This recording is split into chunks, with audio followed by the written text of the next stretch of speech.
Hi, welcome back to my garden. Why do we build cathedrals? This question was posed in Seth Godin's, one of his recent newsletters, posed by Seth Godin. The answer is not as a place of worship. I mean, of course, that is what it is. On a day-to-day, weekly basis. But if it was simply to be a place of worship, it would be simpler. And if we look at it historically, quicker to build. And you think of the great cathedrals of Europe, and many of them took generations to build, at enormous expense, overcoming immense practical difficulty.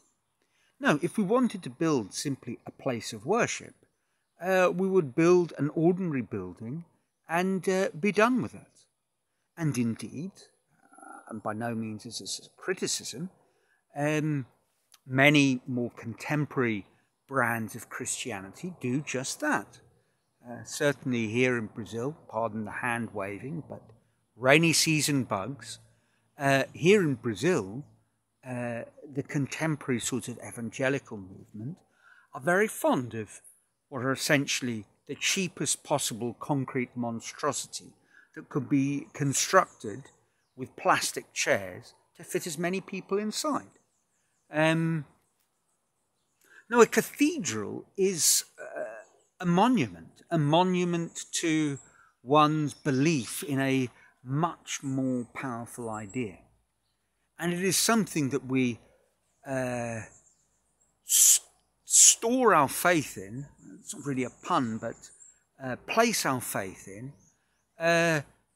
even if its construction goes beyond our lifetime.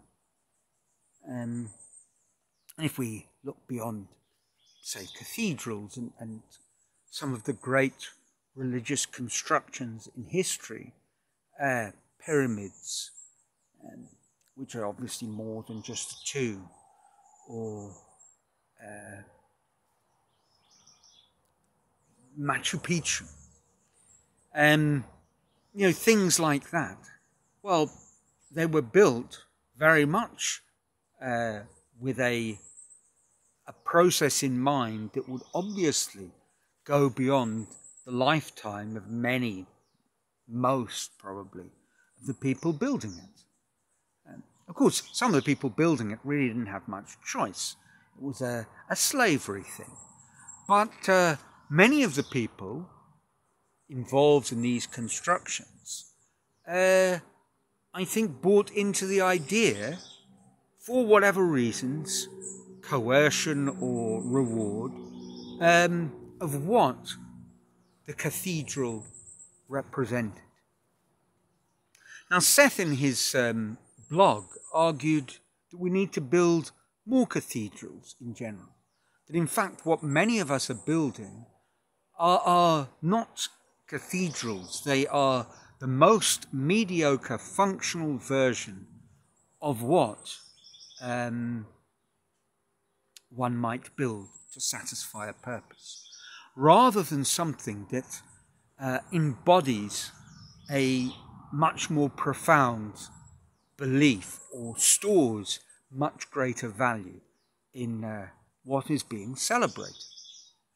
It's the difference, I guess, between the Apple Mac and Microsoft computers. The one, on some level, is symbolic of something, an ideal that is more beautiful. The other is meant to be the cheapest delivery possible of the most acceptable level of functionality. Now, if we pose this question to many people and said, well, why don't you? You need to build cathedrals rather than functional churches, whatever you believe in. They would or might answer, well, that's all very well, but I am not a pope. I am not a prince. So as much as I'd like to build a celebration of what I believe in, it is beyond my means. So I can't. But quite frankly, there are examples, and certainly in the art world, they stand out, of people of extraordinarily limited means who built amazing monuments to, well, very often it's hard to say exactly to what, but monuments nonetheless. I think the most amazing example is the Watts Towers in Los Angeles. The Watts Towers were built by an Italian, simple Italian immigrant, a sort of manual labourer. I have a feeling he might have picked fruit, but could be wrong. At any rate, he was barely literate, very simple man, low wages, manual labourer. And when he wasn't labouring in the neighbourhood of Watts, which is now and always was, I think, quite a humble area, part of Los Angeles, he constructed these towers. Now, if you're not familiar with them, I would recommend a quick Google, YouTube search and have a look at them, because they are astonishing. The three towers measure in the region of 30 meters each. And they are constructed by scrap metal, a sort of homemade concrete mixture, and stuff that he found in the streets. Broken bits of crockery and so on. And they were built with no engineering knowledge and no support structure. So no scaffolding. So he just started building these towers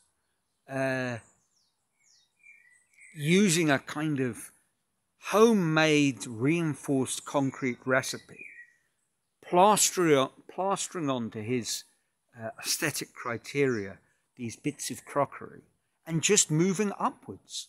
No safety belts or harnesses, nothing. And they're incredibly beautiful. They have a Gaudi feel, a sort of a whimsical Dr. Seuss, before Dr. Seuss kind of invented his architecture and his children's stories. They are fantastic. What is also extraordinary is that, having built them, the labourer, and I have a feeling his name was Sergio, but it might not be, simply packed up and left them there. Later on, the Los Angeles City Council wanted to destroy them, I suppose to get hold of the land or use the land. And there was a strong community pushback. And in fact, they were tested. The pretext for demolition had been that they weren't earthquake-proof. But it turned out that they were the most sturdy earthquake-resistant structure standing in all of Los Angeles. And indeed, they have withstood tremors and the like. So this simple man, for reasons known only to himself, built a monument. And if he could, so can we. And I'm sorry I never got to see the Los Angeles, the Watts Towers on my visit to Los Angeles with my friend Steve. I don't think I knew they existed back then. It was more than 20 years ago. And certainly if I'd known, I would have made the trip. I suppose I did see a few monuments in Los Angeles. I went to the Viper Room, a monument to drunken excess and drug-addled death and violence. A different sort of monument. Fascinating in its own way, but certainly I would have preferred to have gone to see the towers. And I guess my point in mentioning them, and I thought about them because every so often I catch little videos in my feed connected to outsider art, and this is one of the great exemplars. But it does make it very clear. We all have the capacity to create extraordinary things, and most of us don't. And we don't because we are, I suppose on one level, we believe we can't. And why we believe that is worthy of further exploration.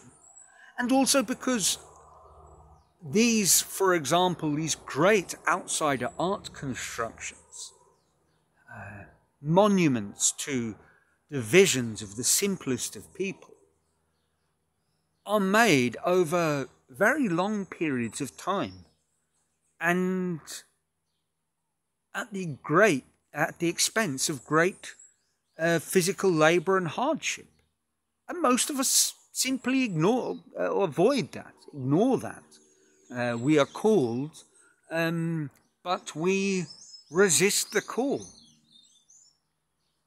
And yet, if we think of what I believe, and I've often mentioned on this channel, if we think in a sort of universal moral term, sort of categorical imperative, what would the world be like if no one made these? And what would actually happen if we all dedicated our lives to creating great monuments to extraordinary ideas?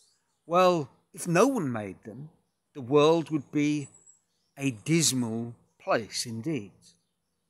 And if we all, in our own way, however modest that might be, if we all constructed extraordinary cathedrals to ideas, profound ideas that we believe in with the core of our being, well, then the world would be a much, much better place. Occasionally, of course, people create monuments or events to honour their ideas, and these ideas are extraordinarily bad. And that's not a good thing. It's a risk we have to take. But I think, for the most part, when we have visions of something that we believe is beautiful and worthy of committing a lifetime to, then what we will produce will be worthwhile. And I think this is a calling, and a calling that we all need to respond to, as difficult as it might be. I suspect it's a part of, when I've been speaking about self-actualization, I think it's an affirmation, a representation, validation, I'm not sure what the right word is, to whatever it is, however we have self-actualized. And in that sense, rather like the people building cathedrals, we're making an offering. We are giving our community a gift. And I think that is something that we all need to do. So there we are. That's it. As always, I trust your lives are filled with joy. I'm not sure when you'll see this video, actually. Along with the rain, we have not just had a deluge of small insects, but we have also had a paucity of internet connection. I'm not sure why, but as a result, it will be slightly more complicated posting the video. But you'll see it when you see it.